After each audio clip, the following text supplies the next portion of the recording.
Iglesia preciosa de nuestro Señor Jesucristo, pasa a vosotros, mis hermanos. Los invito a que se sienten unos segundos, se pongan cómodos.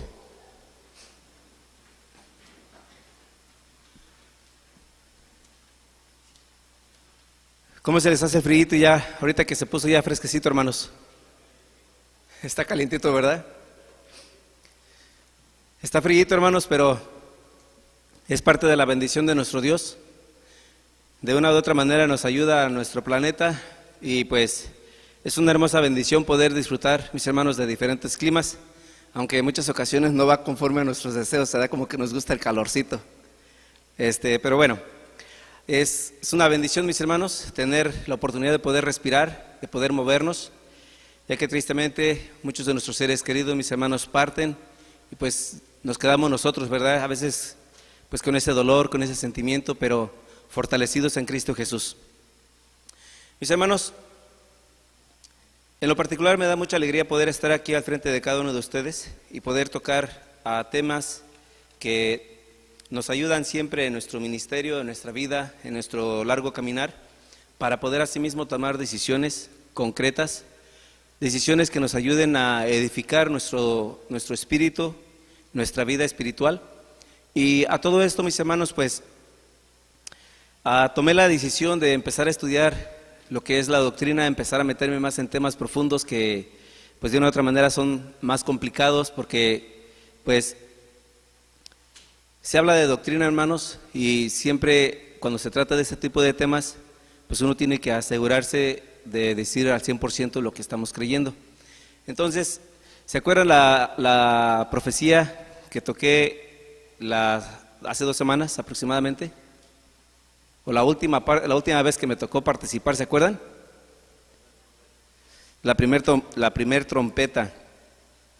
Bien. ¿Cuál sería la segunda, verdad? Sería la segunda trompeta, el segundo tema, y eso es lo que vamos a estudiar.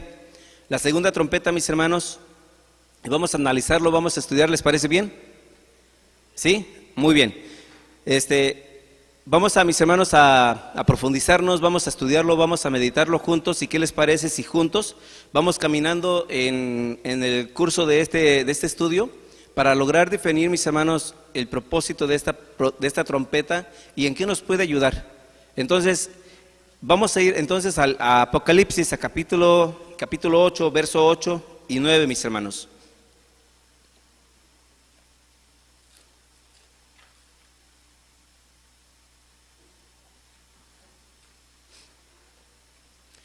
¿Se le conoce como el libro de qué, mis hermanos? Libro de las Revelaciones. Apocalipsis 8, verso 8 al verso 9, y así como están de pie, mis hermanos, los invito a que se pongan de pie, perdón. Gracias. Apocalipsis capítulo 8, verso 8 al 9. ¿Qué les parece si todos juntos le damos lectura? Y dice de la siguiente manera así: y el segundo ángel tocó la trompeta, y como un grande monte ardiente con fuego fue lanzado a la mar, y la tercera parte de la mar se tornó en sangre, y murió la tercera parte de las criaturas que estaban en la mar, las cuales tenían vida, y la tercera parte de los navíos pereció. Amén. Los invito a que se sienten, mis hermanos. ¿De qué habla? ¿De qué se trata? ¿Por qué habla, mis hermanos, en esta figura, en esta manera? Hoy estudiábamos un estudio bien hermoso, ¿no, mis hermanos? ¿De qué se trataba el estudio? De la metáfora y de símil, ¿verdad? Símil. Gracias, mi hermano Alfonso. ¿Dónde pudiéramos aplicar una de estas dos herramientas en este verso, mis hermanos? En esta profecía.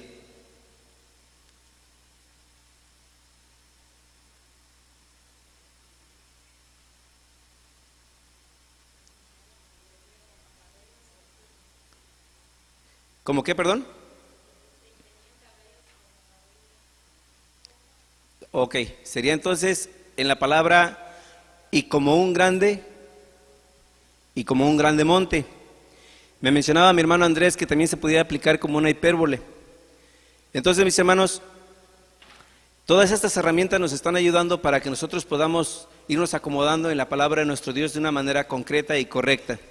Bien, quiero, mis hermanos, entonces, primero identificar qué es lo que quiere decir cuando habla de trompetas. ¿Se acuerdan de qué se trataba cuando hablábamos de trompetas? Un anuncio, ¿qué más? Dice mi hermano Isidoro, música. ¿Qué más, mis hermanos? Aparte de un anuncio, cuando ustedes escuchan trompeta, ¿qué se les viene a la mente? Una advertencia, ¿verdad?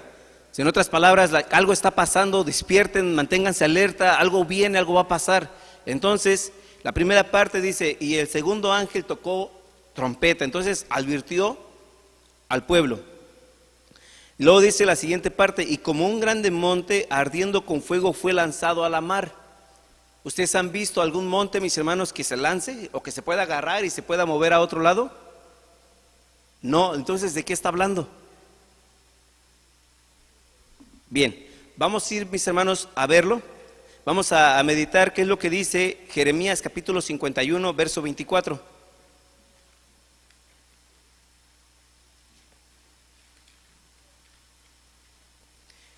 Jeremías capítulo 51.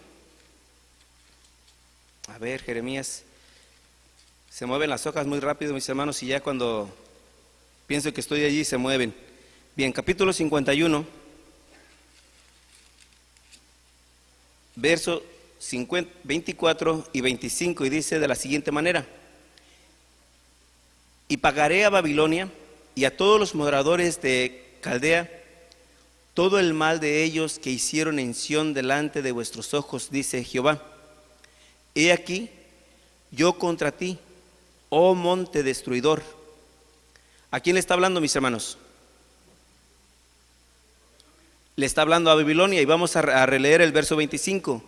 He aquí, yo contra ti, oh monte destruidor, dice Jehová, que destruiste toda la tierra, y extenderé mi mano sobre ti, y te haré rodar de las peñas, y te tornaré monte quemado. Entonces, aquí estamos mirando que le está hablando a quién, mis hermanos. Le está hablando a una nación que es Babilonia. Vamos a ir entonces a ver lo que dice Isaías capítulo 2, verso 1 y 2.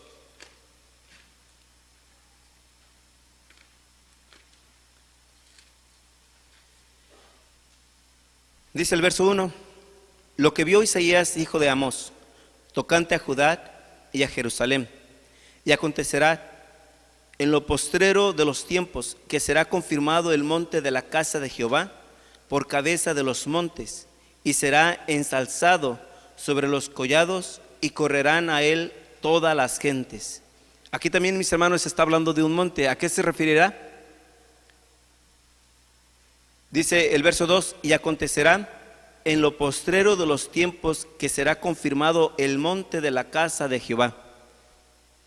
Está hablando de un reino. En otras palabras, si cambiáramos la palabra monte y le pusiéramos reino, dijera de la siguiente manera: el reino de la casa de Jehová por la cabeza de los reinos, y será ensalzado sobre los callados, y correrán a él todas las gentes. Y si miramos la siguiente parte de Daniel, mis hermanos, en el capítulo 2, verso 45,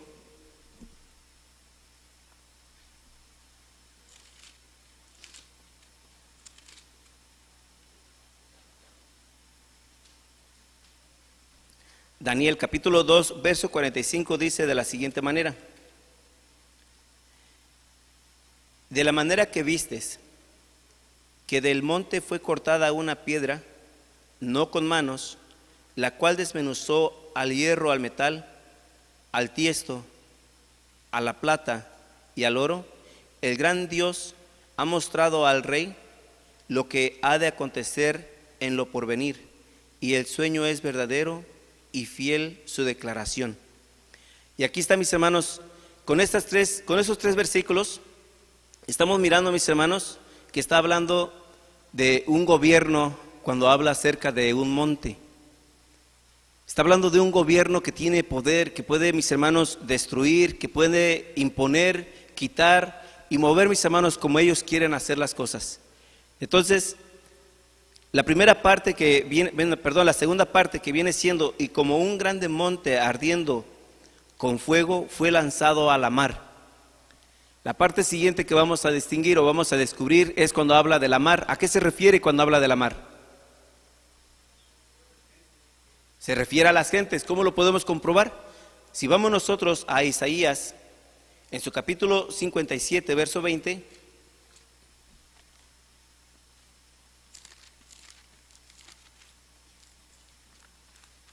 Isaías 57, verso 20.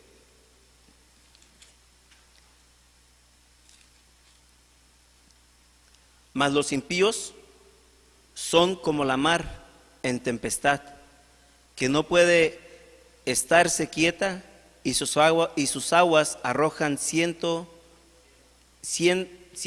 y lodo. Gracias, mi hermano Amador. La otra cita, mis hermanos, es Apocalipsis 17:15.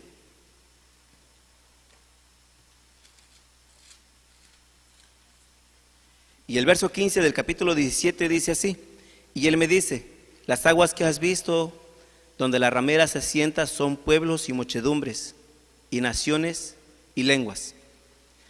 Hasta allí, mis hermanos, hemos visto que cuando habla de montes, habla de gobiernos. Cuando habla de mar, mis hermanos, habla entonces de gente, habla de naciones, habla de lenguas. ¿A dónde fue arrojado este gran monte o este gobierno, mis hermanos? A las naciones, a los pueblos y a toda lengua. Fue arrojado, mis hermanos, básicamente a la gente.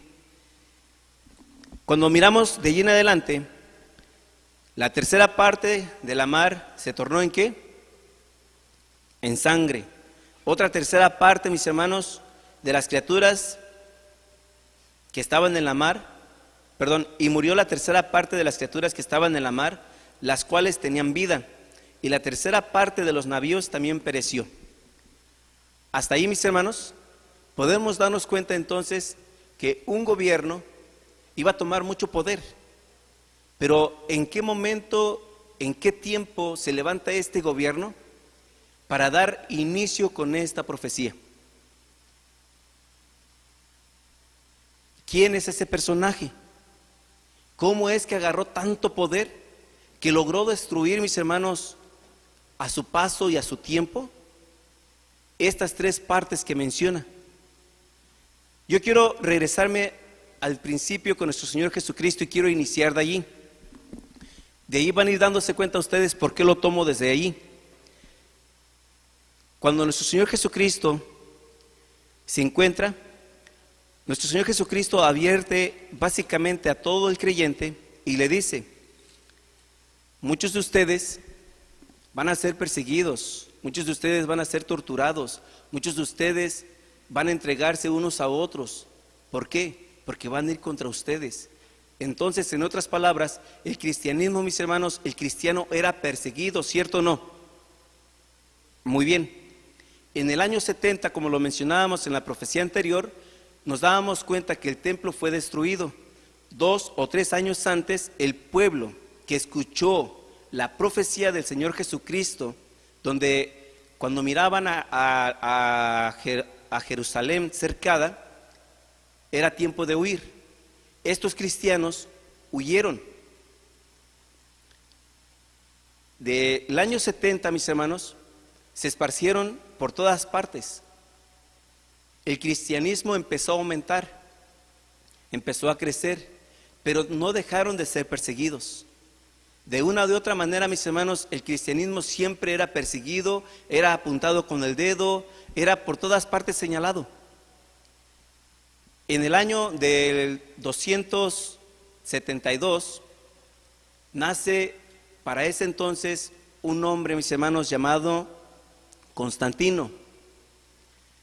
Este hombre, mis hermanos, crece y en el año 306 muere su padre. Al morir su padre, él queda como soldado o como emperador de aquel ejército. este hombre empezó a tomar mucha fuerza, mucho poder. En una de las batallas, en una de las guerras que tuvo, pero antes de esto, mis hermanos, él siempre tuvo como esa deidad, o tuvo esa creencia hacia lo que era la deidad del sol. Para él era algo muy importante, el sol era como un dios para él. Entonces, cuando surge una de las primeras guerras en el año 312, en una de las batallas, mis hermanos, que él tuvo, muy famosa, esta batalla, antes de la batalla, mis hermanos, él ya empezaba a tener como esos sentimientos encontrados. Cuando iba preparándose en el camino, o cuando estaban preparándose, dice que él en camino logró mirar hacia el cielo como una ráfaga de luz, y miraba, mis hermanos, como una cruz, cuya cruz, mis hermanos, al mirarla, también aparecía como con un escrito, y este escrito le aparecían estas letras que estaban en griego, y ya traducida, mis hermanos,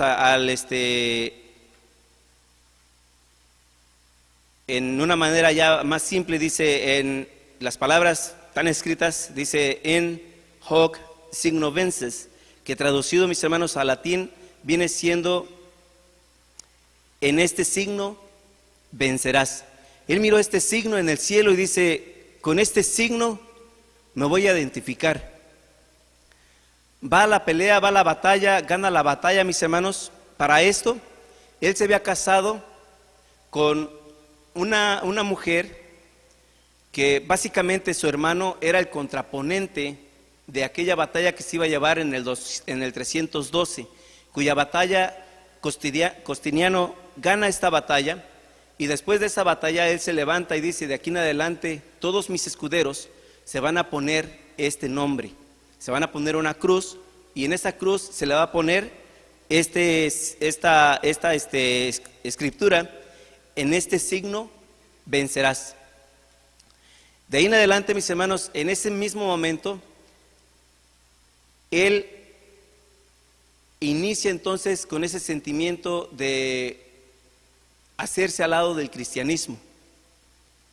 Al momento de tomar esa iniciativa, empieza, mis hermanos, a tomar fuerza, dándole, se le conoce, mis hermanos, como tener como se me fue la palabra, como que tenía que tener consideración del cristianismo.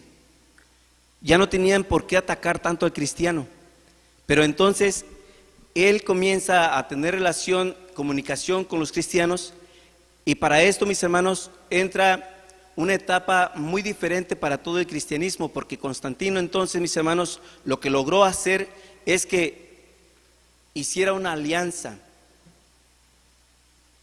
el cristianismo con el imperio romano de Constantino. Después de la batalla, mis hermanos, en el 312, hubo un concilio que se le llama el Edicto de Milán. En este edicto, mis hermanos, básicamente concuerdan con el cristianismo y el imperio romano de no ser más atacados al cristianismo. En el año 314, después de legalizar, de poderse en acuerdo, después de este año, los cristianos hacen un giro, mis hermanos, por completo. De ese año para atrás, el cristiano era perseguido. Del año 314 en adelante, el cristiano empieza a perseguir. En el año 314 se inicia, mis hermanos,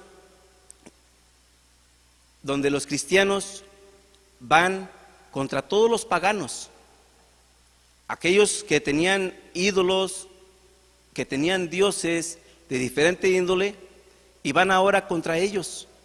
El poder que tenían anteriormente los gobiernos se convirtió al revés. En lugar de destruir al cristianismo, ahora el cristianismo, mis hermanos, tomó tanto poder que ahora ellos eran quien tomaban la decisión de decir, ok, estos dioses no se van a adorar, no se van a servir y se van a quitar. Todo lo que los reyes anteriores, reyes, mis hermanos, que nuestro Señor Jesucristo, reyes que nuestro Padre Celestial ponía y que no lograban las expectativas de quitar aquellos altares, aquellos dioses, este Constantino lo vino logrando, pero de una manera diferente y contraria también a la enseñanza de nuestro Padre Celestial. Del año 14, 315, 316 y hasta el 321, empezaron a hacer diferentes edictos, donde muchos de ellos, mis hermanos, muchos creyentes de paganos, miles de ellos, eran asesinados con la cruel maldad que se pudiera existir, porque no se permitía, mis hermanos, en este reinado, en este imperio, que se existieran otros dioses. Para esto, en el año 321, surge un edicto, algo, mis hermanos, que toca fondo con la profecía que estamos tocando, la segunda trompeta. ¿Cómo es que toca fondo y por qué? En el año 321, en este año, mis hermanos, se da o se redacta aquel edicto donde el sábado dejaría de ser ahora un día de adoración al Padre Celestial, y de ahí en adelante tenía que ser el día domingo como obligación. No era opcional, era obligatorio, mis hermanos. En el año 321, entonces, se abre la apertura de la segunda trompeta, dando, mis hermanos, toque con este edicto. El sábado deja de ser un día de adoración al Padre Celestial y da inicio un día domingo. La creencia de este hombre era que él, mis hermanos, adoraba o tenía esa entrega devocional a la deidad del sol. Cuando él mira una cruz en el cielo, para él, mis hermanos, era la oportunidad de poder presentar. Y después de haber ganado aquella batalla del 312, para él, mis hermanos, era más que un sí a lo que él había visto. Entonces él lo pone todo en práctica. Fue uno de los emperadores más inteligentes de la historia. ¿Por qué? Otros emperadores usaban armas para destruir, mis hermanos, en su caminar aquellos imperios. Él, en su estrategia y en su política, usó la palabra de Dios. Usó, mis hermanos, del cristianismo para poder entrar a diferentes continentes de la tierra, para poder asimismo exterminar a todos sus opositores. ¿Y cómo lo hizo? Lo hizo con la palabra de Dios. Ese edicto que se dio del 321 al 325, en el 380 se vuelve a retocar y se le vuelve a dar, mis hermanos, otra vez esa fuerza donde todo aquel que no celebrara el domingo como día de adoración a ese Dios, todas esas personas, mis hermanos, iban a morir y tenían por obligación tener que hacerlo. Para esto estamos hablando de un paganismo. Los cristianos que observaban el sábado, que guardaban los mandamientos de nuestro Dios, no estaban incluidos en ese grupo. Muchos de ellos pensaban que al levantarse este emperador, iban a tener libertad de poder realizar sus cultos de adoración a nuestro Dios. Pero cuando se dieron cuenta de que este emperador iba en contra de los principios, entonces muchos de ellos empezaron otra vez a esconderse, a ocultarse o a hacer las cosas diferentes. Jesucristo dijo que todo aquel, mis hermanos, que quisiera seguir a Cristo iba a sufrir. Cuando llega este emperador pareciera que todo eso se acabó. ¿Qué fueron las cosas que se dieron y qué fueron las cosas que cambiaron en ese periodo de 300, pues ahora sí que del tiempo que él inicia a operar, del 312 al 337, mis hermanos, que él termina?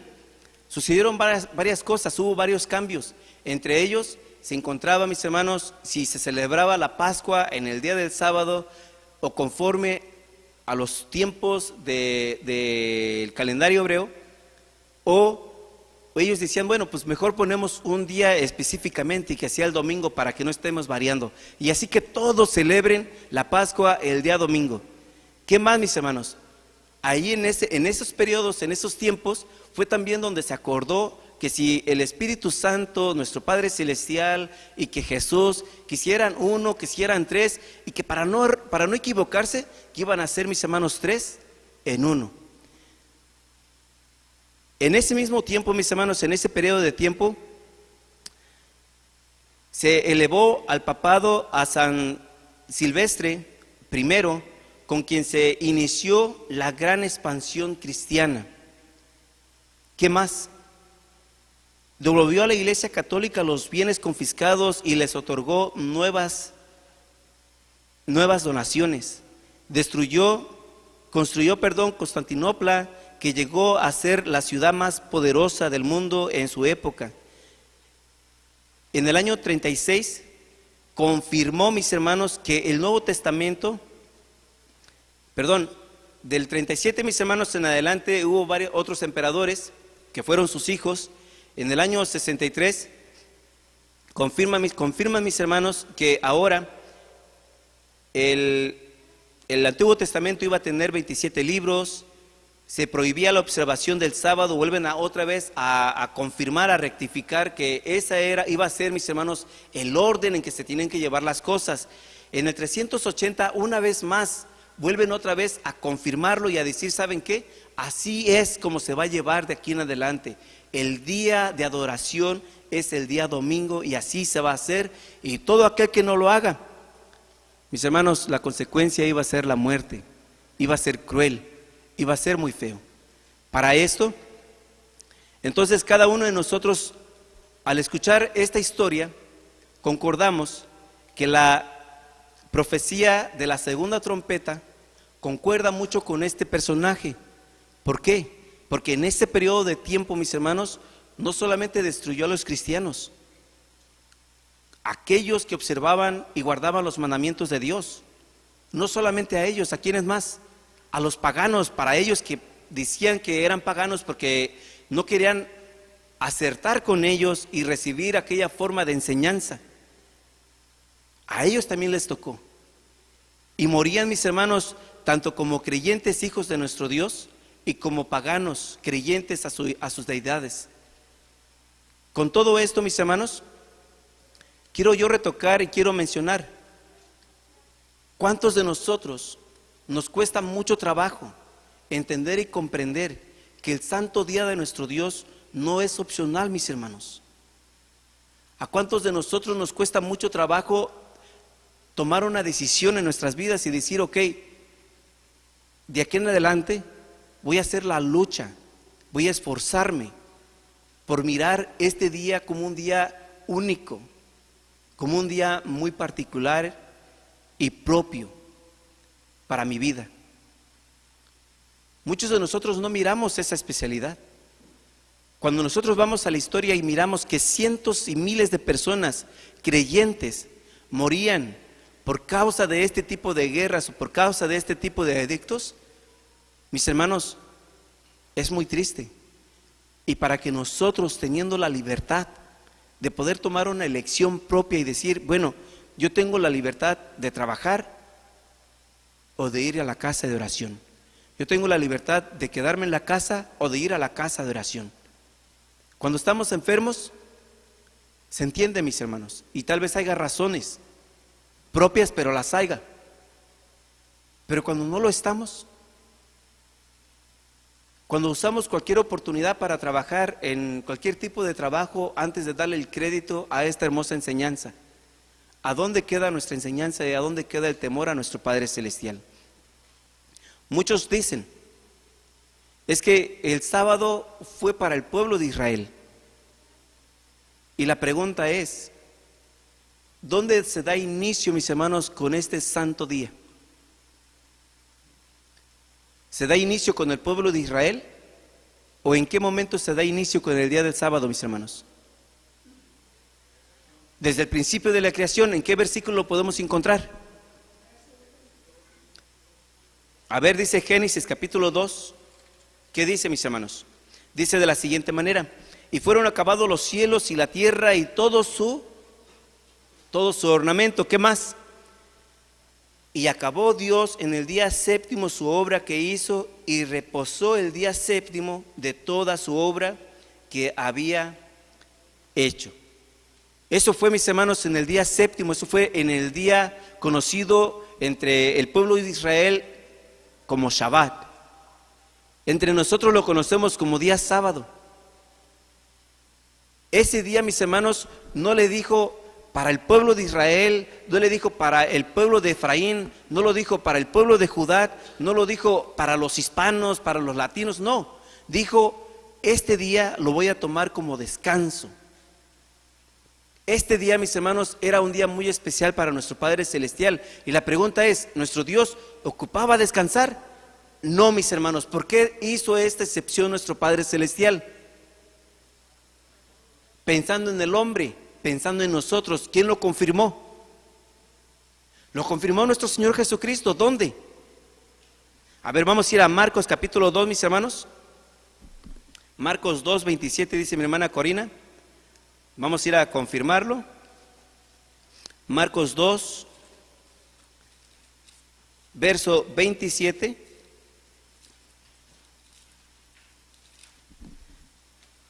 Marcos capítulo 2, verso 27, y dice de la siguiente manera: también les dijo, y el sábado por causa del hombre es hecho, no el hombre por causa de ¿qué, mis hermanos?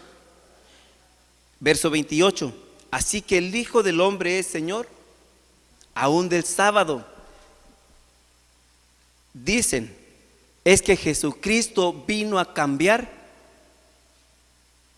el sábado. Mentiras, mis hermanos. Quien cambió el sábado, mis hermanos, por el domingo se llama Constantino.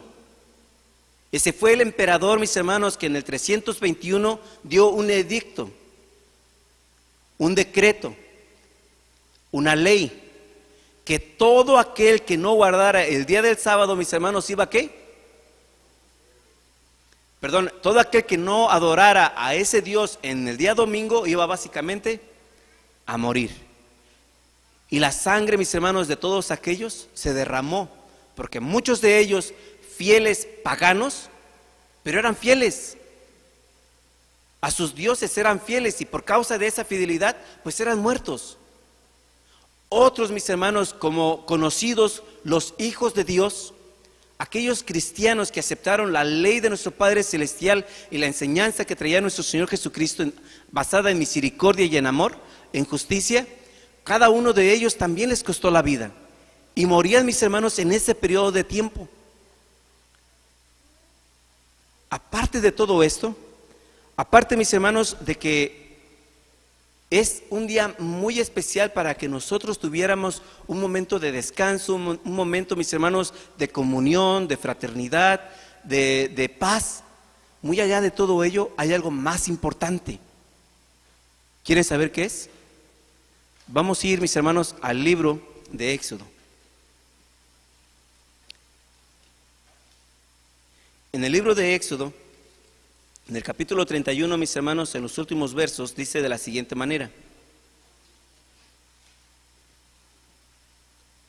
Voy a leer el 15, el 16 y el 17, es la parte que yo quiero que veamos como parte muy especial, muy importante para cada uno de nosotros. Dice la siguiente parte, el verso 15, dice, 6 días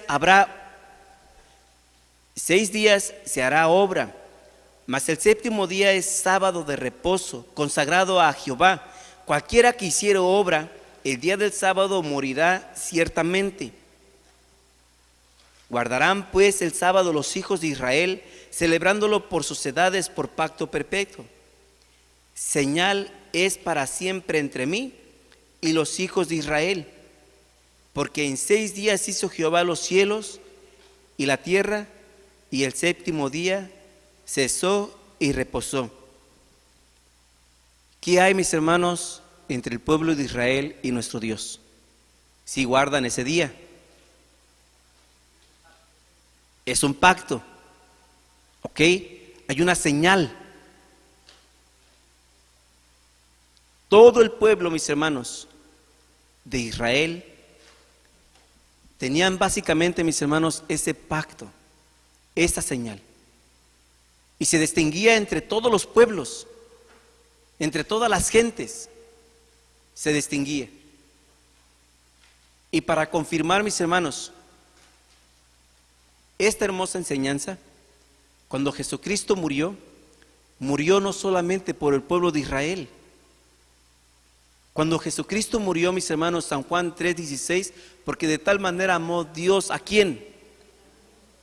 Al mundo, mis hermanos. No especifica y no dice al pueblo de Efraín, al pueblo de Israel, al de Judá, no especifica.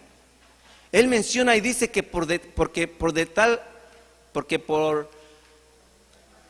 amó Dios al mundo para que todo aquel que en él crea no se pierda, mas tenga, ¿qué, mis hermanos? Mas tenga vida eterna. Y eso era para toda la humanidad. ¿Quién más lo confirma? El apóstol Pablo en Efesios dice que nosotros, mis hermanos, que en otro tiempo no teníamos conocimiento de Dios, no teníamos conocimiento de los pactos, no teníamos conocimiento de nada, pero que gracias a la sangre de Cristo Jesús, ahora nosotros podemos ser parte de ese hermoso ministerio de la casa de Israel. Ahora nosotros podemos ser dueños, mis hermanos, de aquellos pactos, de aquellas leyes, pero siempre y cuando nosotros aceptemos la sangre de Cristo Jesús como nuestro Salvador, y detrás de ello, mis hermanos, aquellas bellas enseñanzas que el pueblo de Israel traía. A todo esto, mis hermanos, Jesús lo advirtió. Jesús advirtió al pueblo y le dijo: ¿saben qué? Se van a levantar falsos pastores. Se van a levantar falsos pastores. ¿En dónde podemos encontrar esto? Si nos vamos nosotros a San Mateo capítulo 15, vamos a encontrar, mis hermanos, San Mateo 15,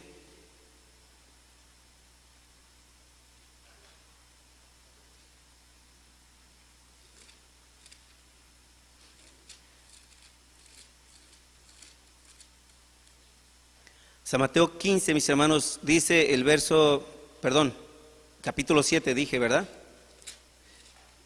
Dije 15, mis hermanos. Capítulo 7, mis hermanos, verso 15, dice de la siguiente manera: y guardaos de los falsos profetas que vienen a vosotros con vestidos de ovejas, mas de dentro son lobos rapaces.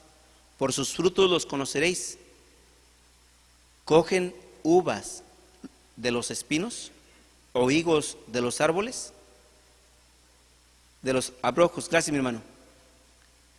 Por sus frutos, mis hermanos, iban a conocer a estos falsos profetas, a estos falsos pastores. ¿Cómo los iban a conocer? ¿Cómo pueden ustedes distinguir que Constantino, mis hermanos, era un falso pastor? Por los cambios que hizo, ¿verdad? Porque no concuerdan con la enseñanza del Padre Celestial. Una vez, mis hermanos, que se desalinean de la enseñanza del Padre, una vez que hace la gente este tipo de movimientos, allí, mis hermanos, es para que nosotros nos alertemos y digamos: ok, me voy a detener. Pero es que habla bien bonito, hermano, la palabra de Dios.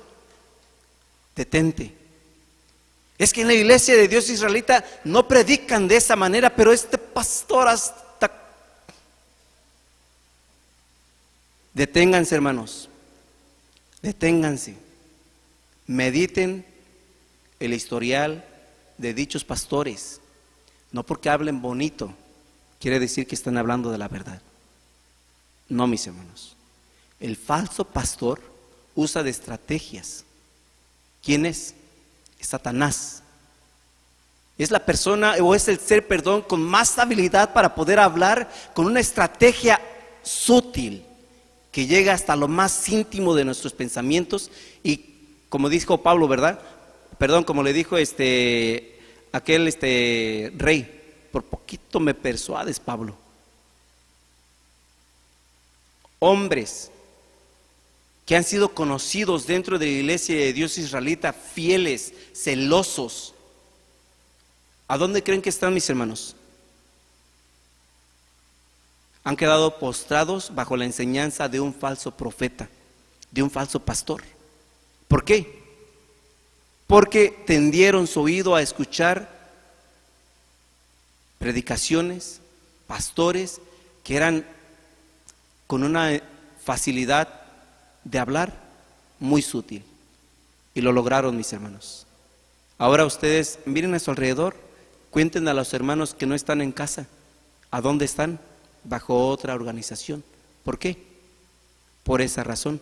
Dice el siguiente verso, perdón, el capítulo siguiente de Corintios, segunda a los Corintios, capítulo 11.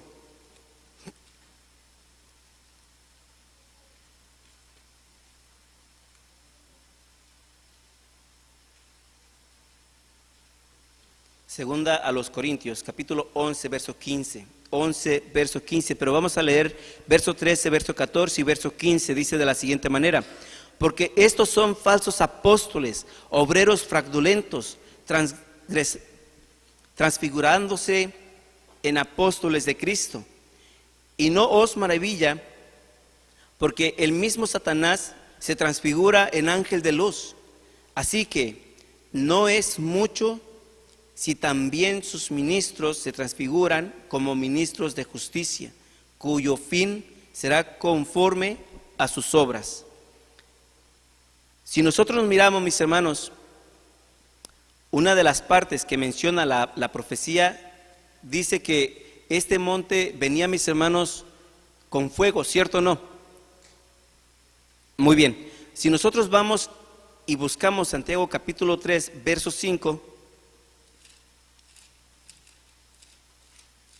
Santiago 3, verso 5, mis hermanos, nos va a dar la forma de fuego en la cual iba trabajando este imperio.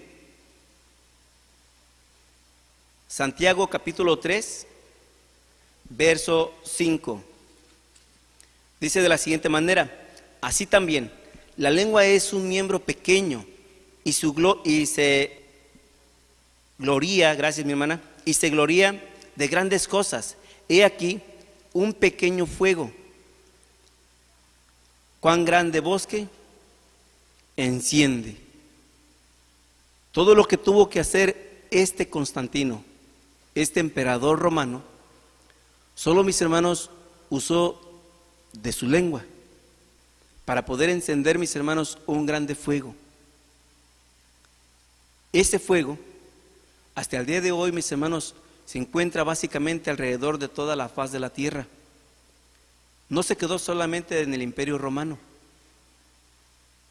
ahora se encuentra alrededor de toda la faz de la tierra. ¿Cuántas organizaciones descansan como adoración a un Dios el día domingo? Todas. ¿Bajo qué imperio? Bajo ese imperio, bajo el imperio de Constantino. Y muchos no saben, no tienen conocimiento de esta historia y dicen es que Jesucristo fue el que vino a cambiar el día sábado por el domingo. Si gustan, hermanos, pueden investigar en la historia, pueden preguntar qué pasó en el año 321, quién gobernaba, estudien la historia de este emperador y se van a dar cuenta, mis hermanos, de toda la maldad que hizo en su periodo de gobierno. Nosotros, mis hermanos, estamos aquí para aprender, para meditar y para alinearnos con el Padre Celestial. Yo quisiera que hoy en este día ustedes se vayan con esta hermosa enseñanza, se vayan con este pensamiento. si los cristianos, hijos de Dios, creyentes de nuestro Dios, les tocó vivir en tiempos y en momentos donde no se les era libre celebrar y adorar a nuestro Padre Celestial en un lugar, no se les permitía hablar. Entonces, mis hermanos, consideremos nuestra libertad que tenemos en Cristo Jesús el día de hoy. Si tenemos libertad, aprovechémosla. Aprovechemos a lo máximo en nuestro tiempo libre, en nuestros momentos de socialización. Apliquemos, mis hermanos, la hermosa enseñanza de nuestro Padre Celestial y de nuestro Señor Jesucristo. Un texto más, mis hermanos. San Juan capítulo 5, verso 24.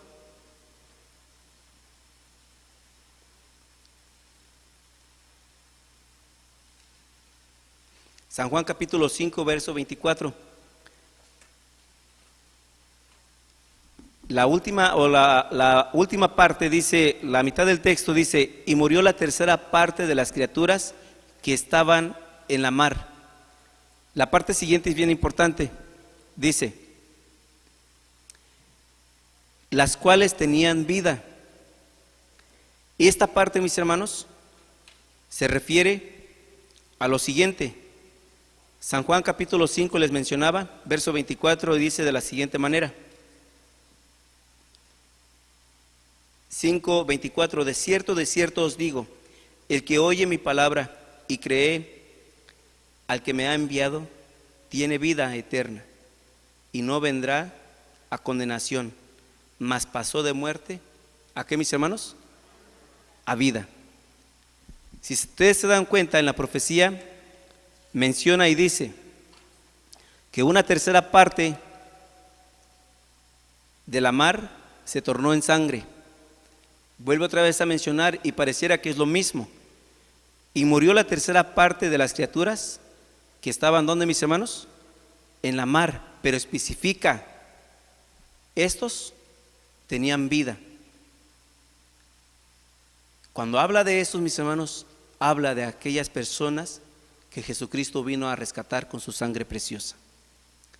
Habla de aquellas personas que aceptaron a Cristo y las leyes de nuestro Padre Celestial. Si es que el hecho, mis hermanos, de que nosotros estemos en este mundo, en este mar, no quiere decir, mis hermanos, que vamos a estar muertos. No estamos muertos. Nosotros tenemos vida en Cristo Jesús, porque así, mis hermanos, se nos profetizó, se nos anunció de que Cristo murió en una cruz para ser salvados cada uno de nosotros. Si es que la pregunta es, mis hermanos, ¿nos consideramos hijos de Dios? ¿Sí? Como hijos de Dios, mis hermanos, tenemos que mirarnos como hermanos, no como enemigos. Si nos consideramos, y creo que todos nos consideramos hijos de Dios, ¿cierto o no? Mirémonos, mis hermanos, como hijos de Dios, como hermanos, y luchemos juntos para alcanzar, mis hermanos, esa gloria que un día se nos profetizó. Para la gloria y la honra a nuestro Padre Celestial, mis hermanos, ha sido este hermoso estudio. Les deseo bendiciones y paz a vosotros.